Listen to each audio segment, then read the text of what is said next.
everyone. Thank you so much for logging on for today's learning session with the Friends of BC Archives. As Megan said, my name is Lisa Glandt, and I'm the Education and Advisory Services Coordinator for the Archives Association of British Columbia. It's a very long title, but we all love acronyms. So I go by acronyms a lot in my role. I would like to acknowledge before I start today that the AABC carries its work out on the land of Indigenous nations throughout the province of British Columbia, and we are most grateful to be guests on these sacred and ancestral and living lands. And through our ongoing collaborative work, relationships are being established that are purposefully guided towards acts of reconciliation. And I'm joining you today from Vancouver, BC, which is the traditional, ancestral, and unceded lands of the Squamish, Musqueam, and Tsleil-Waututh nations, who have stewarded the land we now call Vancouver since time immemorial. So, behind the scenes, archival donations and appraisal. Lara and I are going to be sort of splitting up today's presentation into two parts. So I'm going to take the archive side of things, and she's going to talk about the tax receiving and appraisal side. So my focus for about the next 20-25 minutes is going to be sort of, as I've said, the archives big picture. Why and what do archives say yes or no to something? The value of a pre-donation conversation with your local archives, and then what happens to your records after donation. Ideally, my goal is to help you understand this process from an archivist perspective, to help manage expectations, and as a potential donor or someone you know who might be thinking of donating something to a local archival organization, how you can prepare your records for this process. And so the idea is hopefully this will answer some of your questions.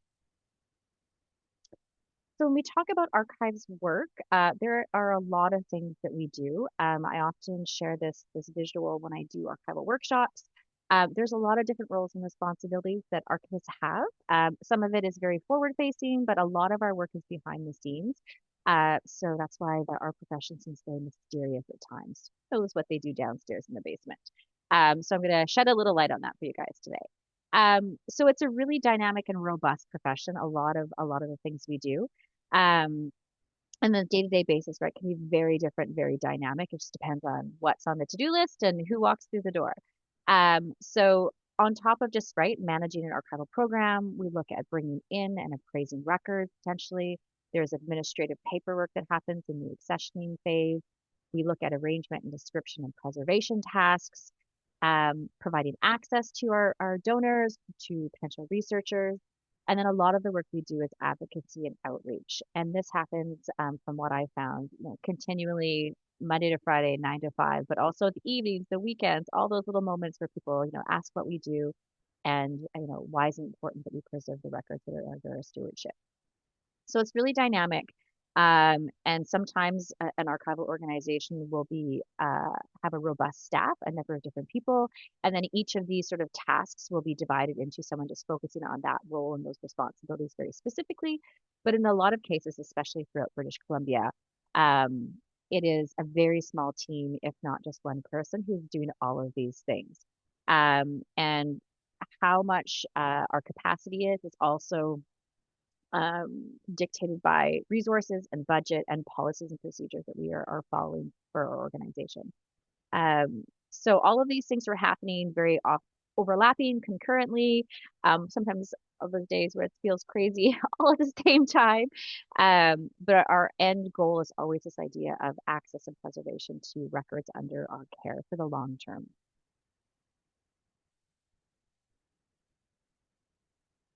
So lots of different phases. Some of you, if you've visited archives or gone in or volunteered, you have a sense of some of these photographs look familiar.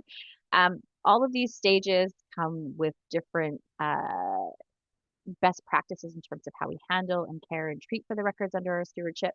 But it's a time-consuming process, right? It's the idea that it takes time from that first meeting with the donor to the records coming in, and then the actual physical processing of them. There's a lot of both physical work, but also intellectual work that happens when we're trying to make those connections and look at things like archival provenance and respect des fonds. And so we try to build in all of those good professional best practices in the work that we do.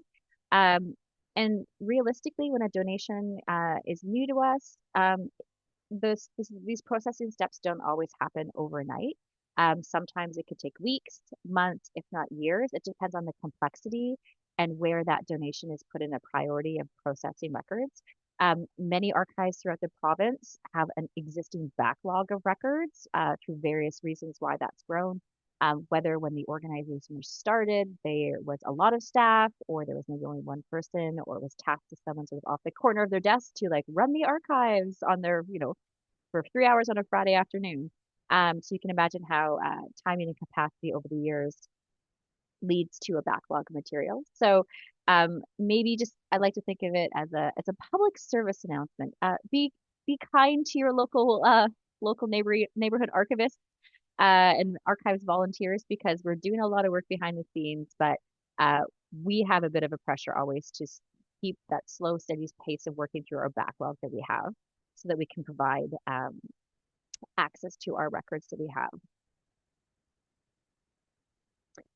So why do archives say yes or no to a donation?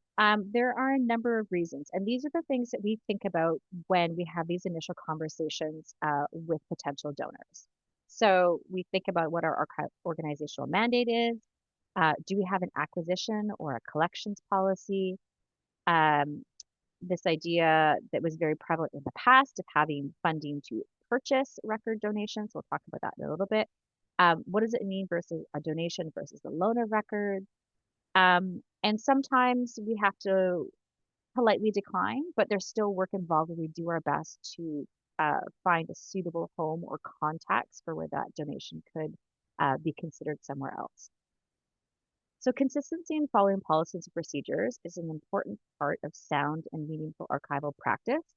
Not everybody loves paperwork and policies, but in an archival setting, those procedures and policy documents and a guiding mandate are what are really important for helping keep our decision making consistent so that we make the best use of our space, of our resources, of our equipment budget, and being able to provide homes for those really meaningful items within our community as opposed to being a gathering home for anything and everything.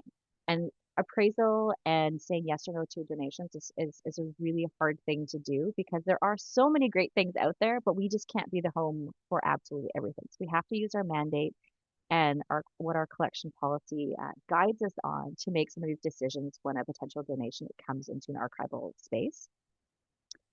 Um, Archival theory can feel very easy, can be sort of seen as almost very black and white to help with decision making. But I can tell you from personal experience of working in lots of different archival settings that um, they're not always archival theory isn't always easily transferable into the very colorful rainbow world of archival records and community records. So this is why, right, going back to our institutional mandate or organizational mandate is going to help us define specifically those types of records that we're looking to have in our holdings. So it's nothing personal if we say no. Please don't be offended. We are following our policies and procedures and our mandate. Um, and part of our mandate, right, there may be legal or legislative requirements that back the types of records we're specifically looking to collect within our organization. And those are the reasons why we have to say no to some records if they're outside of those jurisdictions. From our mandate, we build a collections or an acquisition policy, and this helps us to identify, is it a geographic region we're looking to collect from? Are there records related to private families or businesses or organizations or community groups or underrepresented communities or societies within our local region? Often, right, significant historical events are things that we look for. Sometimes considerations happen over record formats. Are these textual records? Are they photographs? Are they audiovisual materials? Are they oversized items like charts or nautical plans or drawings? All of those things we look at when we consider the value of this potential donation for our collection. And yeah, it's hard. Sometimes we do have to say no. And often it is something that comes down to the space, the preservation needs, and where we see it with these larger sort of appraisal criteria that we define within our collections policy. Um, Sometimes archives actively go out and seek donations. if we are looking and we recognize that we have sort of gaps within our holdings, or we realize that there are significant parts of our community's history that are not represented in the records that we hold. So sometimes you might see, or hear about archives that are reaching out within networks that they're looking for types of donations or for various projects. But often a lot of records sort of passively come to us, right? This is when the donors seek us out. So it is that give and flow of how records come to us.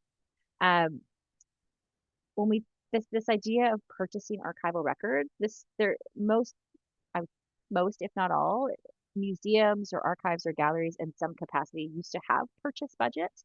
Those just don't exist anymore. It is the reality of the heritage climate. It's the reality of budgets. It's the reality of just organizational priorities when it's like we need money to keep the lights on versus money in our budget line to purchase items for the collection. So I hate to burst your bubble on that, but the heyday of most organizations going out and buying things just doesn't happen as frequently as it used to. There are some cases where friends of archives groups or societies will fundraise money if they would like to purchase something that's maybe on auction that's an important heritage piece or something like that. So those circumstances do happen. But those are things that are well thought out, and there's obviously an active campaign that they are looking to acquire those specific items. But within a general archival setting, there just isn't funding to flat out purchase things in those cases from those organizations.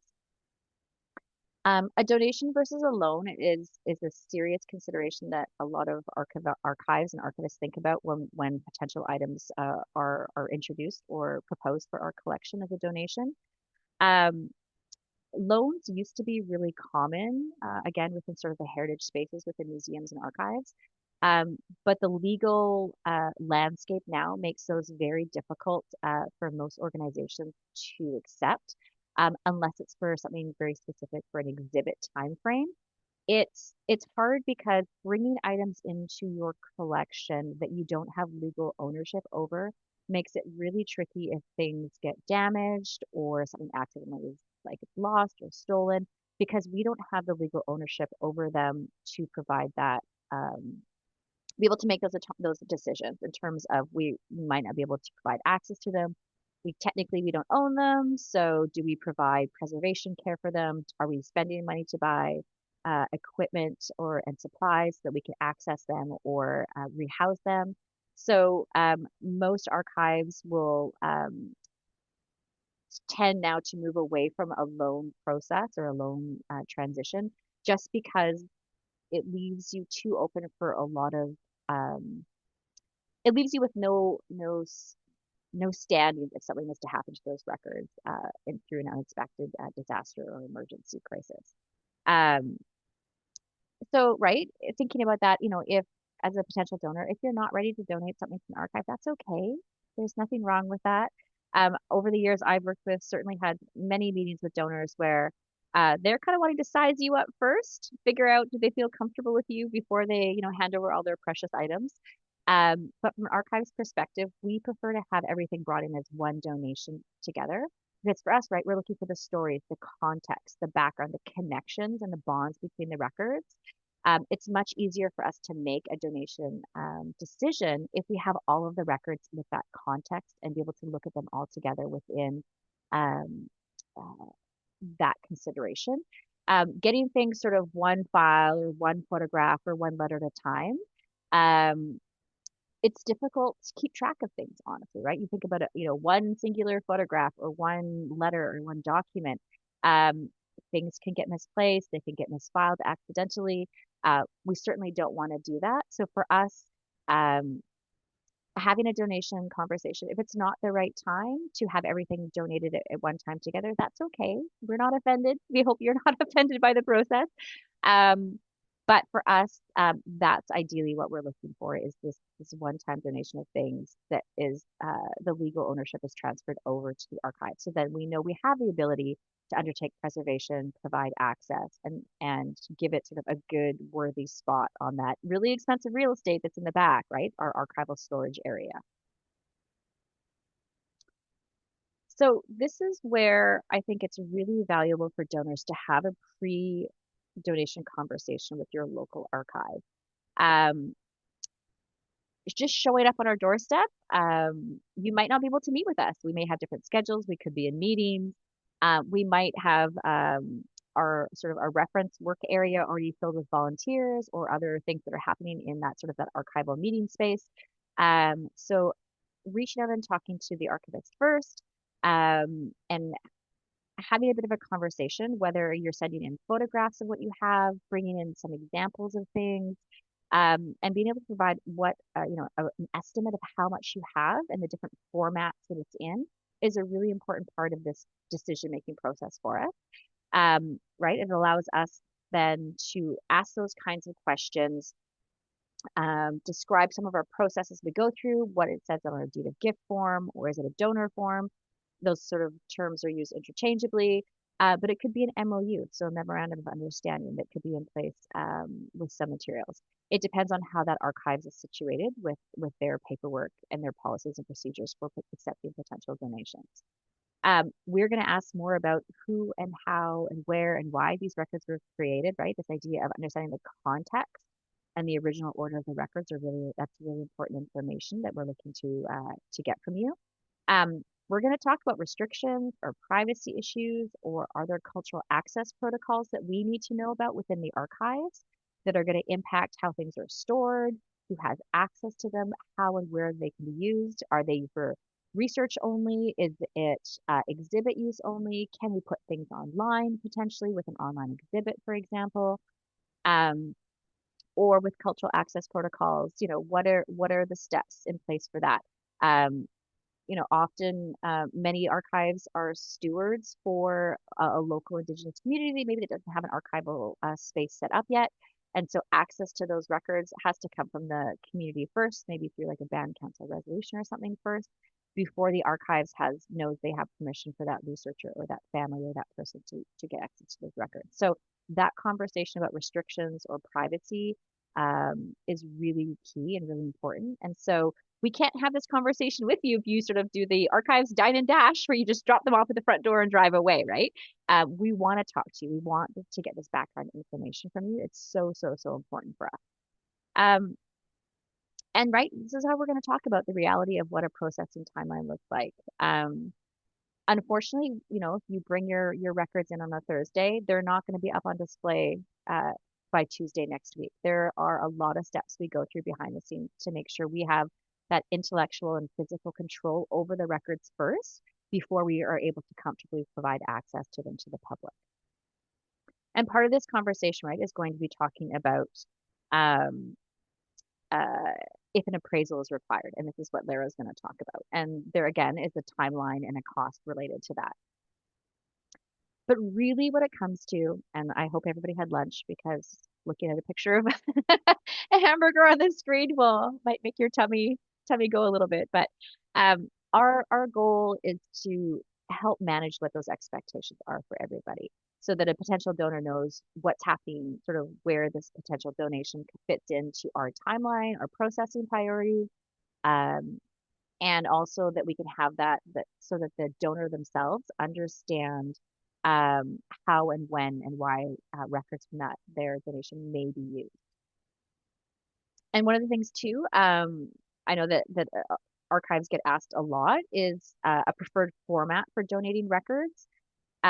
Please don't go willy-nilly and just start digitizing things and then hand your local archives a stack of CDs with all of your items scanned. It's a very thoughtful gesture, but on the flip side from the archival process, there are preferred digitization formats and standards that we like to follow that ensure the long-term preservation and access for some of these records.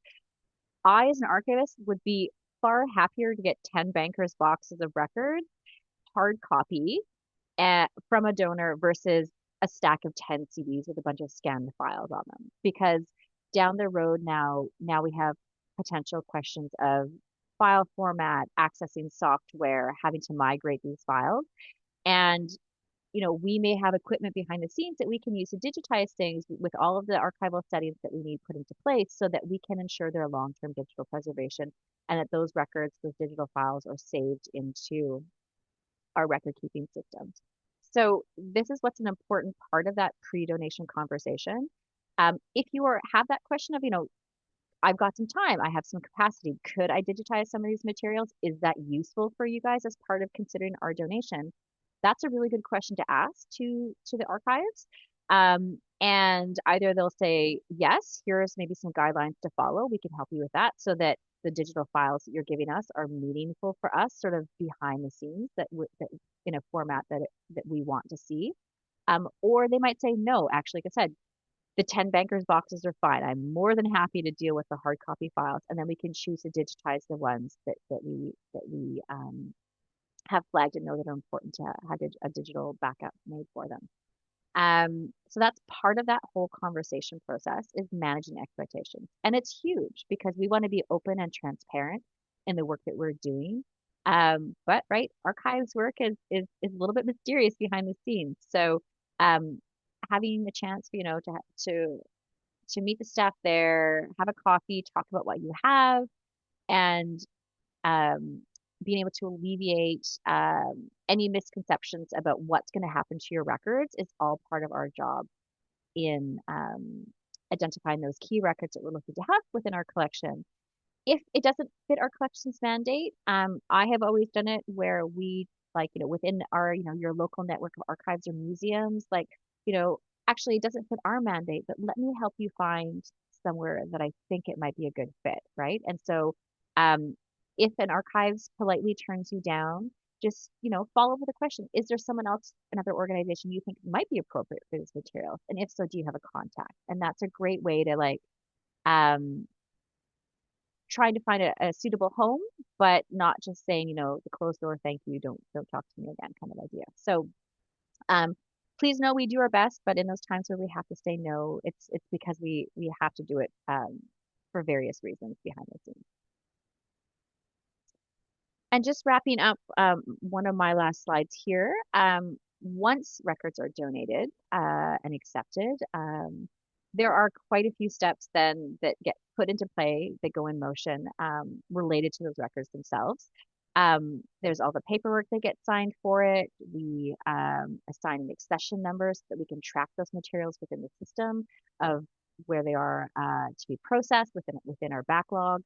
Um, we are going to determine, where does that fit into the priority of processing records and within our larger timetable. Are these records that may be useful within the exhibit next year? We might look at them. Is there a grant opportunity for the digitization of the newspapers or say the photograph collection that you've just donated? So we're always sort of thinking ahead or where are those opportunities that we can use to support the processing work that's happening behind the scenes. We're going to do some appraisal. We're not going to be able to keep everything, and that's part of the discussion that we have with potential donors, right? There are lots of great things out there, but we can't keep everything. It is the reality of archival space we have for storage, archival supplies for long-term preservation, so boxes, acid-free file folders, all those things are expensive. We have to be thoughtful and careful about the records we're bringing into our organization because we know we may have a limited budget in terms of being able to get the right materials we need to preserve them. So appraisal does have to happen. And that's a conversation then that circles back and happens with getting right the context and understanding the value and the importance of those records from the donor, and we can have that conversation. We do work the physical and the intellectual organization. So we arrange and we describe the records, right? We want to tell your story and keep that context together. We're rehousing things into the acid-free file folders and boxes. We are creating finding aids so we can find the records. And that's what we then provide either online or in person to researchers when they come in to do their research or other general inquiries that we have. So there's a lot of different steps that happen after those records are officially accepted within an archive space. And this is the part, right, where it talks that I mentioned earlier, taking weeks, if not months, if not years sometimes to get records processed because your record donation then comes into the queue with all the other records that we have behind the scenes. If we're fortunate, we have volunteers that help us work on things consistently. If we're fortunate, we have students or we have summer interns, again, that can help us work on processing records. But sometimes when it's a small team, we're balancing a lot of other roles and responsibilities. So archival processing, we're always trying to keep it happening sort of slow and steady behind the scenes. Um, it can take some time for your records to be processed. So I ask for a little bit of patience as we work through these, as we work through potentially, right, with your records. But knowing then you can always check in with the archives and say, how's it going? Or do you have any questions for me along the way? That relationship we have with our donors is really important. And it's always one that I really like to foster because, without our community and without these records around us, we're all sort of doing this role together to preserve our history. So with that, I'm going to turn things over to Lara. And yeah, well, if you have any questions, pop them in the chat and we'll jump over to them at the end of the presentation. Thank you. Thank you, Lisa. Um, Hello, everybody. It's a pleasure to join you today for this workshop. I acknowledge and respect the Lekwungen people, the Songhees and Esquimalt Kissetsun people, on whose territory I am joining you today. And I believe I'll be able to advance the slides myself. So just double check here.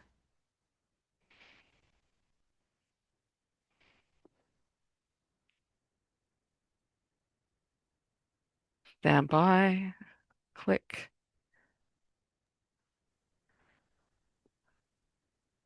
There we go. All right. Thank you, Lisa. Um, oh, I went too. I'll go back one. There we go. So again, thank you very much. I'll be talking today um, about monetary appraisal for gifts in kind of archival materials. It will be a high-level description of the process. Here's just a brief overview of the points I'll be covering. Monetary appraisal and its purposes, some definitions and concepts, the appraisal process for archival gifts in kind, um, and just a disclaimer that I'm not providing tax advice, or nor am I representing a specific institution in my comments today. As always, please seek advice on tax planning from your accountant.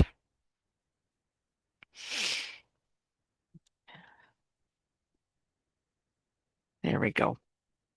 So, archival monetary appraisal. Um, Monetary appraisal is distinct from archival appraisal, which Lisa touched on, which is the assessment of archival materials for selection for the purposes of retention. So, archival monetary appraisal is undertaken to determine the value, the monetary value of archival material from large aggregations to individual items. Why is monetary appraisal of these materials conducted? For sale or purchase, and this is just generally for sale or purchase, for insurance, for estate settlement, or tax relief. So this is out just in the general world. Why would folks want a monetary appraisal? Um, It is the appraisal of the physical property of the material. It is not the physical property versus other commodifiable attributes. Other commodifiable attributes would not be involved in that assessment. So those would be licensing, intellectual property value, or potential revenue.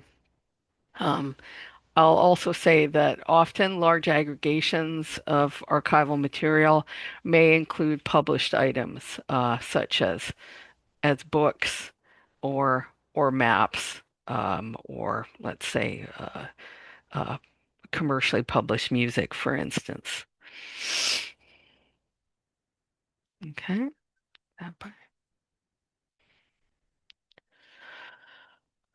So, archival monetary appraisal and its purposes. Um, Archival monetary appraisal is not as well known as other forms of appraisal, such as the appraisal of art or the appraisal of real estate. Um, Archives, accumulations of documents of a person or organization in the course of their regular activities and preserved, um, are not created to be sold. You are accumulating archives in the course of your regular activity as an individual or a part of an organization. Um, so the end result is a documentation of your activities. It's a sort of an organic accumulation.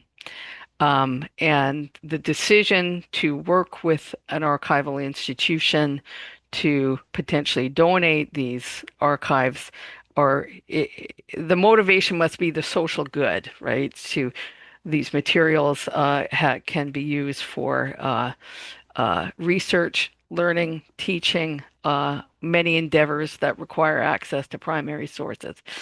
Um, Archival monetary appraisal, as I mentioned, can be from large aggregations to individual items.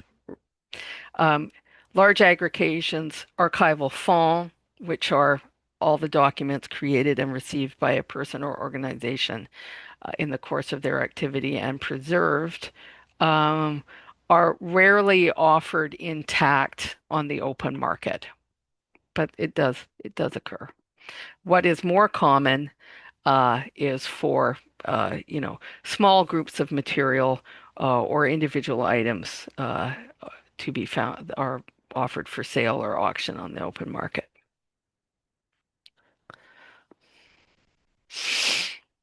Some definitions. A gift in kind is a donation to a charity of property other than cash, such as securities, real estate, or as we're talking about today, historical items. What is a charity? A charity is an organization that has purposes that are exclusively charitable and charitable activities that support those purposes. And they may be the advancement of education, other purposes of benefit to the community. So I just have here, just as an example, you can find the University of Manitoba's charity registration number on their website. So charitable organizations make that information available publicly.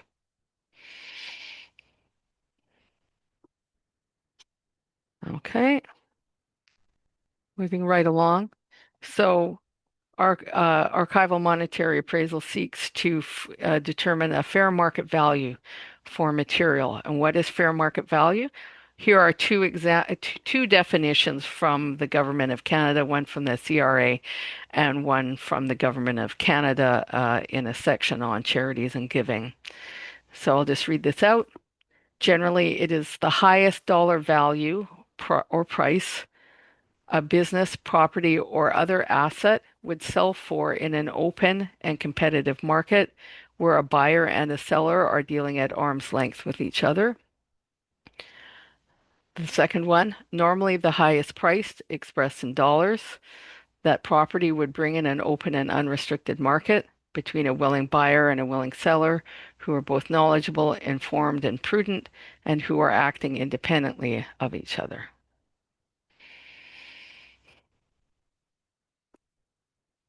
So, a little bit about the appraisal process for gifts in kind. Um, and again, I've been set up very nicely by Lisa in the content of her presentation. So, a donor typically requests a tax receipt for an in-kind donation at the time of donation, and that is typically documented in the deed of gift form or donation form. Appraisals may be done in-house if under a specified value threshold. Um, a receiving institution or a donor pays for the monetary appraisal service. It depends on the institution. And appraisers must be experienced, so either an in-house appraiser or an external appraiser.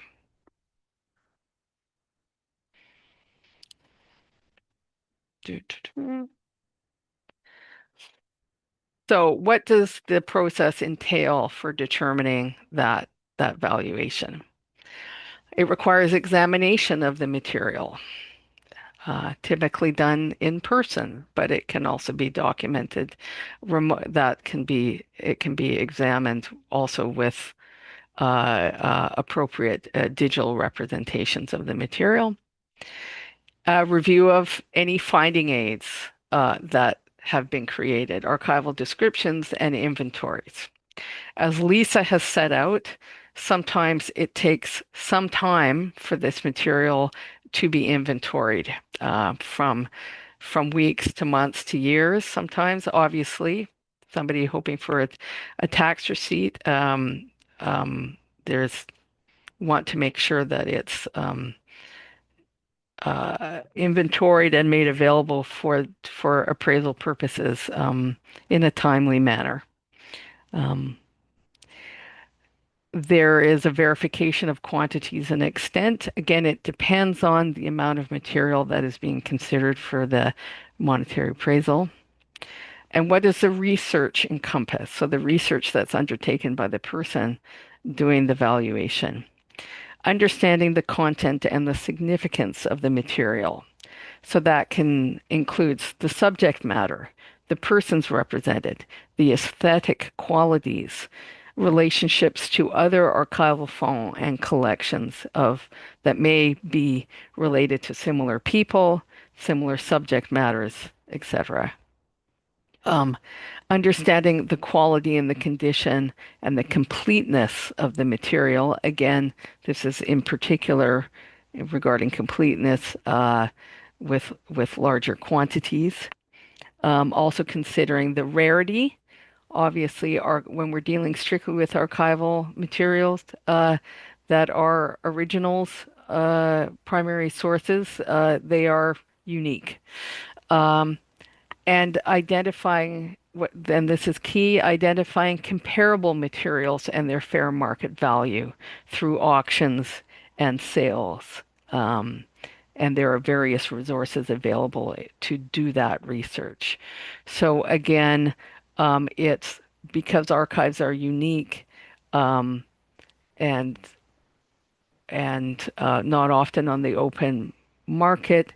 uh, there is this work to research uh, materials that are have been created by a person in a similar field, or there's its similar subject matter, that has come for auction or sale in the past.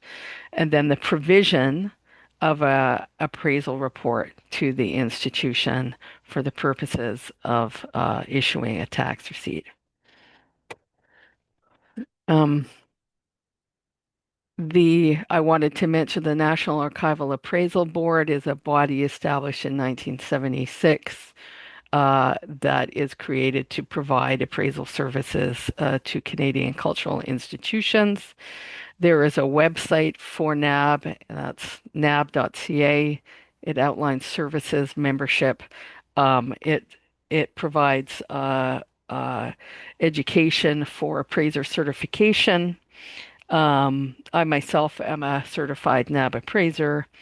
Also, webinars and workshops to learn more about the work of archival appraisal. There are also conference proceedings that are fully available on the website, so those are available for you to learn more about the history of monetary appraisal for archives in Canada. Um, and that is the end of my remarks. Thank you very much. Lisa, I think we've got one more slide. There we go. Oh, Oh, you went, I went too far. you clicked past me. Oh, okay. You'll have to take control back. Okay, no worries, no worries. Yeah, no, just to say thank you from the AABC as well, for today's slide. So, that's okay. There we go. That's how you can find me. If you have any questions about working with archives in my EAS advisory role, I am happy to be a resource for you. Or Mm, if you're not sure where to go, that is a question I often get. If I have these materials or I'm looking for something through the AABC network and our membership, I can mm. try my best to lead you to the right archives, the right repository. Mm. So yeah, thank you for letting me join you today, Megan, and Lara and I are open Yeah. to the chat and any questions. Thank you.